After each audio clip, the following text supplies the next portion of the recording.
The following Truth Barista podcast is a High Beam Ministry production. What is prayer? Prayer is not sending God to run on your errands. A Christian can see more on his knees than he can from his feet. Prayer is not getting God prepared to do your will. Prayer is getting you prepared to do God's will. Prayer is the only way to release the supernatural power of God in your life, in your marriage, in your business, to show you great and mighty things that you know not. Prayer is the key that unlocks the gates of heaven and closes the gates of hell. Prayer has the power to cure sickness and disease. Prayer can shatter the shackles of misery and habit that are tormenting your life, or the life of your son or daughter, or the life of your husband or wife. Prayer does not need proof. Prayer needs practice. Intellectuals are now jabbering that God and heaven are far removed and far away. God is as close as your next prayer. Welcome to the Erzatz Coffee Shop. This is Jay, your Truth Barista, and I'm serving up a steamy cup of God's truth for the average Joe. You can catch me and this podcast on my websites, truthbarista.com, all one word, truthbarista.com, and highbeamministry.com. That's HIGHBEAM ministry.com, as in car high beam. We're shining the light of God's truth on the road ahead. Well, Truth Barista, last week's study was so good. I mean, talking about those motives that are, some are bad and some are good, and I think that it's gotten me thinking all week long, especially as I come into work every day. I mean, there are some things that my motives just aren't right. I mean, you don't see them, but I just have the wrong motives, but that was really challenging. Yeah, it was fun. I was going through the whole week myself thinking, why am I doing this? Am I doing this type of thing to be seen by people? Because that's what Jesus talks about in this first verse here in Matthew 6. Be careful not to practice your righteousness in front of people to be seen by them. That's such a powerful verse because it says you are righteous because of your faith in Jesus. That's what he established earlier in Matthew 5. Your righteousness exceeds the Pharisees and the scribes, which is, we find out later, faith in him is right righteousness. Scrupulous observance of the Torah is wrong righteousness. So now that you are righteous before God by your faith in Jesus, now how are you going to practice it? So in Matthew 6, he goes on and says, okay, here's in a sense, the Torah way, the right way to practice your righteousness before people. Well, and I'm thinking, Truth Barista, of Jesus and the admonition he, talked to each of the 7 churches in Revelation 2 and 3. I mean, they were righteous, but they were practicing wrong motives, I think, if I'm not mistaken, because they weren't actually ministering on his behalf. He wasn't the first and foremost in what they were doing. And often, he said, look, I see your works, but you forgot me in the process. So isn't the motive always, in that sense, always Jesus? Our motives have to be about Jesus, period. Right. And in fact, he's in the midst of the menorah, the candlesticks. In other words, Jesus is the center of church life. And I'm not talking church buildings and church services. We are the church. So he is in the midst. He is the focal point of the church. So when we practice the righteousness he's given us, then those practices need to point to him primarily. It's not to point to us, it's to point to him. Well, that's what course correction is, right? That's what pastors and other Christian leaders do to help the body. They bring course corrections to motives, because people can be, righteous in Christ, but have the wrong motive in what they do for him. I think that's what I'm trying to get at. Right. Well, one of the things we covered last time, we were talking about what a mitzvah is. And a mitzvah is a good deed, but it's more than just a good deed. It's practicing your connection to God in order to strengthen your connection to God. So we have an opportunity to do mitzvot, which would be the plural of it, but we can do a mitzvah throughout the day over and over in different ways to practice our righteousness, but it's really influenced on our motives as to whether those are valid or recognized mitzvot that will be either rewarded or ignored. See, our motives can cancel out the good things that we do. Isn't that a scary thought? Wow. I mean, that is good. So what we're talking about this week is now Jesus moves into things that we do, that his people do, such as giving and praying and fasting. Those are all three excellent things, and all three things we're expected to do. There's no if, there's a when in all of these verses. So when you do these expected righteous deeds, Jesus kind of sets a prelude before it, saying, make sure you do them for the right reasons and you do them in the right way, then they'll count for something. If you don't do them for the right reasons, you're at risk of losing whatever kind of reward you would get by doing them. And even in prayer, and I know you're going to talk about that, prayer can be done in a wrong motive, right? Yes. And yet we think prayer is the righteous thing to do. We're praying to God for whatever, but the motives have to be sort of right, or they do have to be right, not sort of. They have to be right. So we'll talk about that. In fact, at our discussion the other day, we were talking about when you went to church. No, this was a small group, and everybody closed their eyes to pray. And what did you do? Well, I mean, I said you don't have to, and they go, I have to. Because they go, why? Well, yeah, why do you have to? But it's just part of that. We've always done it this way, and, whatever. And they all made up sort of their own, it's reverence. It's closing out the rest of the world. And, they all these things. But really, once you challenged me here recently that why do you close your eyes when you pray? And I go, yeah, why do I?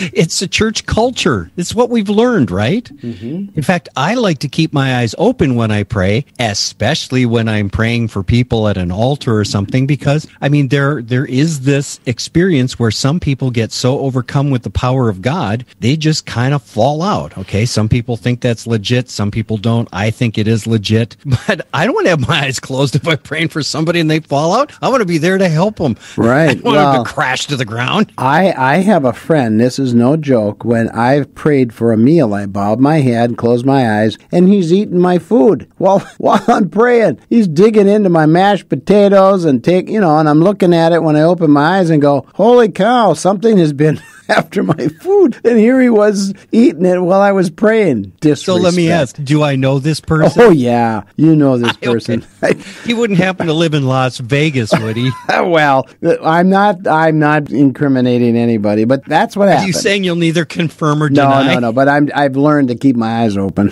when I pray for my food. That just doesn't surprise me in the least. But because he stole your food, he broke the Torah. So obviously he's going to hell for doing that. Okay, can we get on to get back to on track. Okay. So, believe it or not, that whole discussion we had last week was just chapter 6, verse 1. Isn't that crazy? Okay, so let's go through verses 2 through 4, where it's all about how to give righteously, or giving in a way that reflects the righteousness you have before God. Okay, so here's the verses 2 through 4. Therefore, and by the way, when there's a therefore, it refers back to the previous verse, which is, take heed or observe that you do not do your righteous deeds before men to be seen by them. Otherwise, you have no reward from your Father in heaven. Therefore, when you do a righteous deed, do not sound a trumpet before you as the hypocrites do in the synagogues and in the streets. In other words, in a Jewish context brought into our day, as the hypocrites do in church or in public, that they may have glory from men. Oh, I'm telling you the truth. They've got their reward. But when you do a righteous deed, don't let your left hand know what your right hand is doing, that your righteousness or charitable deed may be in secret, and your Father who sees in secret himself will reward you. Okay, so there's a lot there, okay? So I like this. When you give, whenever you give, remember there's no if there, it's a when. So we are expected as Jesus followers to be open-handed to the poor. Where does this come from? Goes all the way back to Deuteronomy 15:7-8. The Lord said to Moses, if there is a poor person among you, one of your brothers within any of your gates in the land the Lord your God is giving you. Now, I want to point something out here. If there's a poor person among you within your gates means in your town. Mm-hmm. Outside of your gate means outside of the town. In other words, he's an outsider. You're supposed to take care of your own. And it's not just your family, it's anybody in your community. You see that? Mm-hmm. Okay. He says, you must not be hard-hearted or tight-fisted toward your poor brother. I love that phrase, tight-fisted, meaning you got the money in your hand, but you got such a grip on it, you're not giving it up. Verse 8, instead, you are to open your hand to him and freely loan him enough for whatever need he has. And I like that. It's not just giving, but there's a loan aspect to this as well, because you're giving into their need to help them get up. And sometime in the future, they could pay you back. But really a Torah righteousness thing to do is give expecting not to get back. That would be the right motivation.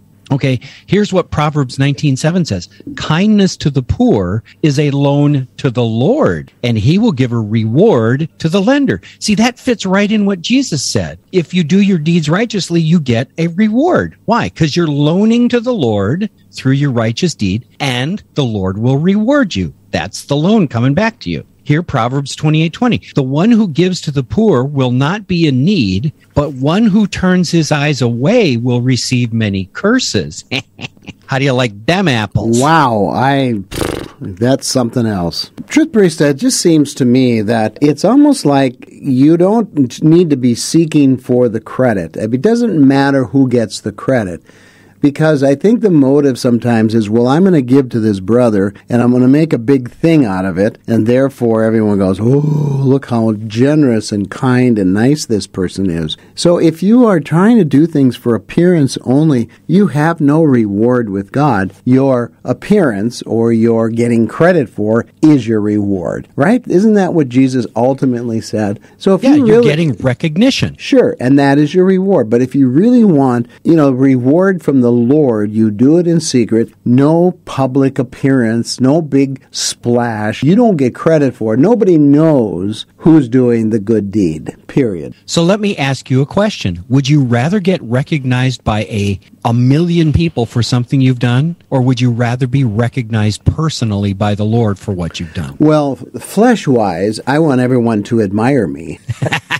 So with those muscles, yeah, many people do admire you there. Seriously, I think people generally in the flesh want people to say, oh, what a great person. So we want to be acknowledged, but that's kind of narcissistic. But if we really think... Kind of narcissistic? Well, it depends on what level the narcissism actually, But here's the deal. I think you're right. In myself, as the older I get, I would want to be recognized by the Lord. I don't want to get to heaven and he looks at me and say, hey, you had a nice life down there. You had a lot of, public appearances. People really loved you. And guess what? You're bankrupt up here. There's nothing in your account. Yeah. Well, it's like we said in the last Bible study. It's like, would you rather have 1.7 million followers here, or would you rather have 1.7 angelic followers up in heaven? I think only one really matters, and that's God. Yes. So anyway, Jesus is setting this whole thing up along those same lines here. When you give to the poor, it is a mitzvah. It is an act of righteousness. Okay, so again, verse 1. When you give, not if. And verses 2-3, give to the poor.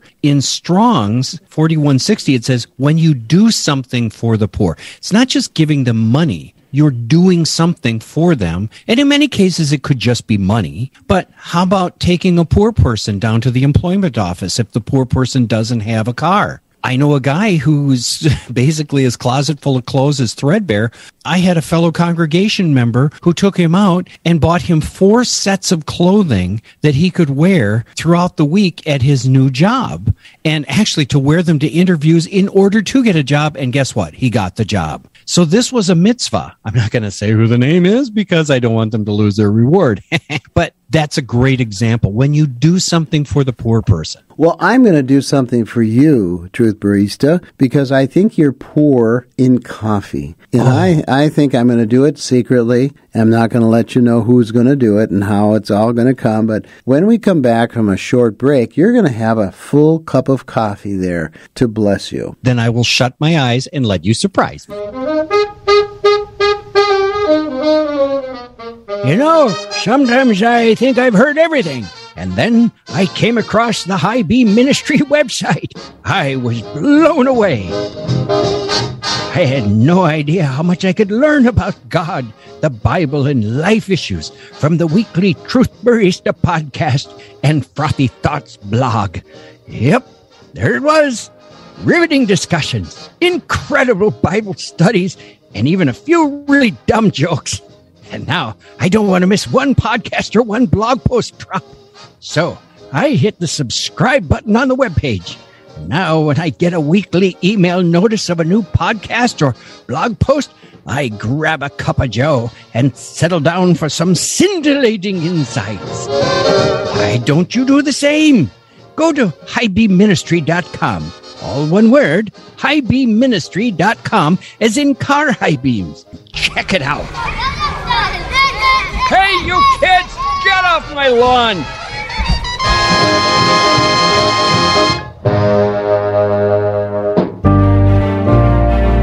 We are presenting God's truth for our day.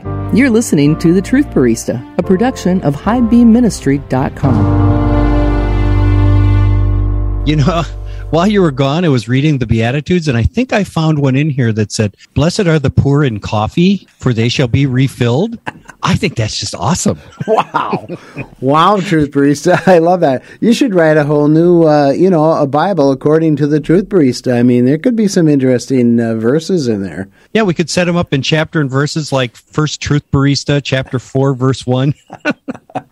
Don't get me started. Wow. Okay.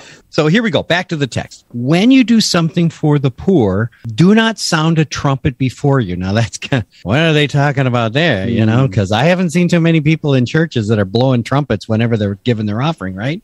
Okay. So what's the picture here? It's actually a picture of don't announce what you're doing.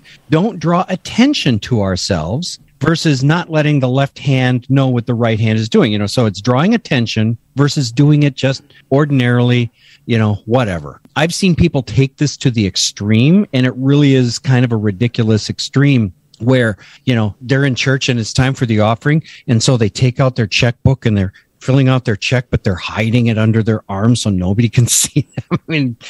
Or they just kind of walk past the offering box or whatever it is, and they just kind of and slip it into the box so nobody can see them. That's taking it too literally. Okay. Well, let me just say one thing. Now, with online giving, you don't know who gives and who doesn't anymore. So it is more secretive, right? Because absolutely, it's a great thing. It's a great way because the offering plate goes by and it seems like, gosh, nobody's giving any money here, and yet it's all online. So that's kind of a nice secretive way. There you go. Well, what Jesus is talking about here by sounding a trumpet, that's outrageous because nobody does that. It's a hyperbolic statement. It's that rabbinic exaggeration thing. Basically, it's hyperbole. In other words, you're supposed to give so ordinarily that it is basically secret because who would notice, right? Now, someone may notice, but it's not our motive for them to notice. We just simply give and go, and we let God handle the rest. So that's really what he's getting at here. When you do these things, you just do it ordinarily, and the motive is not to be seen because God already sees you, and that's enough. And you just go on your way. Mm-hmm. Now, in verse 4, talking about when you are giving, they're using a different word here. And the word is really a complicated Greek word, but it specifically means when you do an act of charity. So above, it's like when you do something on behalf of the poor. And this one is, now, if you were to give an act of charity, to them, a specific act. So whenever you do something for the poor, don't draw attention to your charity to them. Helping the poor in any way demonstrates our righteousness, and it's an opportunity to deepen our relationship with God more. So we need to let our charity be ordinary and uneventful righteous deed. Why? Because we'll get a reward. We'll get a reward from God. We don't need to do it, obviously, to get a reward from people. So that's what that section is. I have a friend who has a propensity to criticize the rich, especially rich athletes. And here's how the conversation goes. I don't know why so-and-so doesn't give more money to the poor and, show how all of his wealth and his fame and all of that is used for good things. And so I did some checking into this person this friend was criticizing and found out this guy was giving all the time to all kinds of things, but he did it in secret and he didn't let anybody know he was doing it. So, sometimes we expect people to do something openly when in essence, no, it's not important for them to show you how much they give away of their millions of dollars. They just give it away, and that's the way God wants it. Yeah, in fact, it's really nobody's business how much you give to another person. It's entirely up to you. And I do have to confess, I get a little resentful when I hear people or groups or political groups or philosophies say, you must give this and such, or we will tax you, and then we, as the government, will give that money to somebody else. But think of what a great thing you're doing by letting us take your money from you and giving it to somebody else. I'm sorry, forced charity is not charity at all. And so you're not really getting a reward from that. You're getting penalized. And it's really not up to the government or anybody else's business what you do with your money. And so in this case, I want to kind of bring it out of that sphere and back into what Jesus is saying relative to our giving. Whatever it is, whether it's our time, our talents, we need to help those who are in need. And the right motive is to just do it because it's a right thing to do. Or in other words, it's the Torah thing to do, to help another person. You don't do it to bring attention to yourself, because if you do, you get a reward. If you do it to bring attention to God, that's the right motive. And in the end, when you stand before God, God will make sure that all of the accounts are squared just fine. And you know something? Even if he doesn't give you any other reward for what you've done, it doesn't matter, because he's already given us the greatest reward, a relationship with him and everlasting life with him. I mean, really, by comparison, what reward can possibly be greater than that? So if we keep that in our minds, whatever we do for somebody else from the right motives is enough, and we don't need to be rewarded. That's a way to get rid of that ugly motive in the background. Okay? So how do you feel about that? Well, I think that's great, but it's hard in church because sometimes we have the wrong motives. It's just one of those things we have to constantly keep in check, always. Even when James talks about don't open the doors and give the rich the more favored places. I mean, we're guilty of that all the time. I think we have to be very careful about that.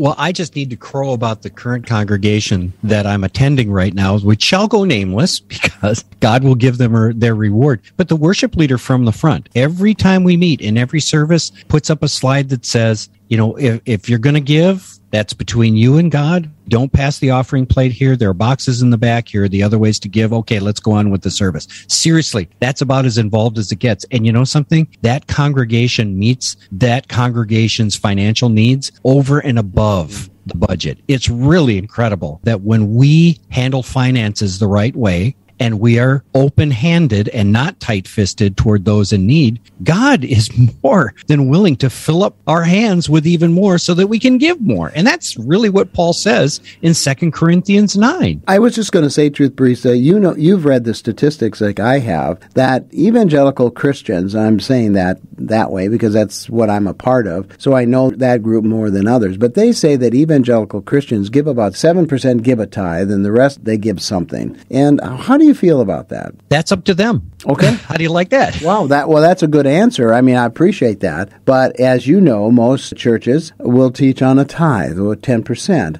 And when only 7% of the evangelical community is tithing, there could be a problem with giving within the body. So, just a curious question. Well, we've got a few minutes left in our study here, and you let me know when we have to head back to the kitchen here, because I can see the drooling masses outside the door. But let's talk about that tithe thing for a little bit, because it's all part of the discussion. A tithe is a very excellent baseline standard, okay? And where did the tithe come from? Look at your hands, amazing Larry, as calloused as they are and dishwashered. Oh, they're cute. Yeah. Anyway, how many fingers do you have? Well, normally on a good day, there's 10. Okay, so if you were to give 1/10, you're actually giving one part of your whole possessions that you hold in your hands. Correct. So that's where the idea of the tithe comes from. You're giving just one part, and you don't give the tithe because you owe it to the Lord. It's a representation of that all 10 fingers, everything you have is from the Lord. And he's simply saying, show that you acknowledge my lordship over your life and everything I've given you by returning 1/10 to me.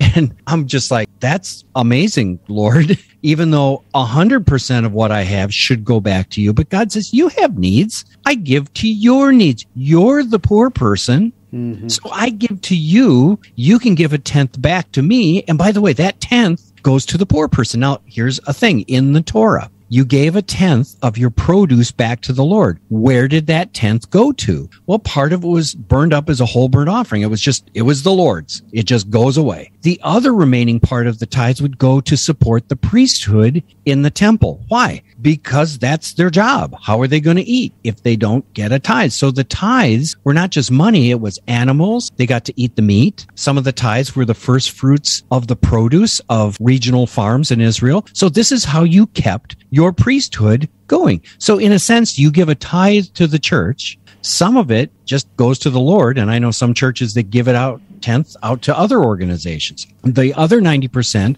goes to the functioning of the organization and to support those whose full-time work is to serve the Lord and the congregation on the Lord's behalf. So that's where the tithe goes. So some people say, well, then I just get to give a 1/10. And the Lord says, oh, so what you're telling me is that if you receive what you give according to the scriptures, then I only have to give you 10% of what you need? I was like, okay, Lord. Mode of adjustment. 100% what I have gives to the Lord. 100% is available to the Lord. He's only asking 10%. However, in the Torah, you gave another 10% to help with the local ministry. See, 10% went to the temple in Jerusalem. 10% stayed local to support the Levites who served that town. And every third year, that 10% was given to the poor, not to the Levites per se, to the poor. So you were to take care of, so to speak, the national church. You gave to the local servants of God, and you supported the poor. That's where the tithe goes. So it's not a tithe. It's actually a double tithe every year. I think a lot of Christians should be grateful that we're only talking 10%. Well, this has been so rich, Truth Barista. Give us a last thought as we leave today, sort of encapsulating all what we've talked about. Well, when we give, we don't give to get. When we give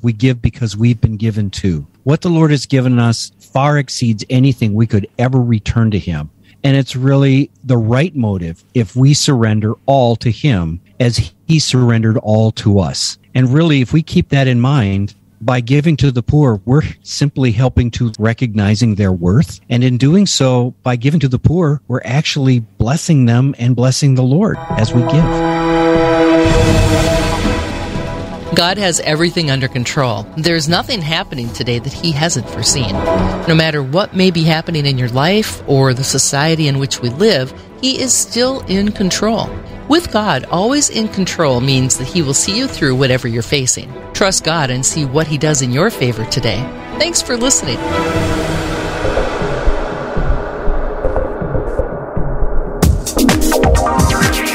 This is Jay, your Truth Barista. Thanks for listening to the Truth Barista podcast. The best way to find out when a new podcast drops is through RSS feed.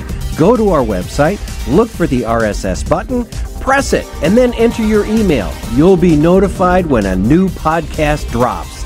Thanks for listening.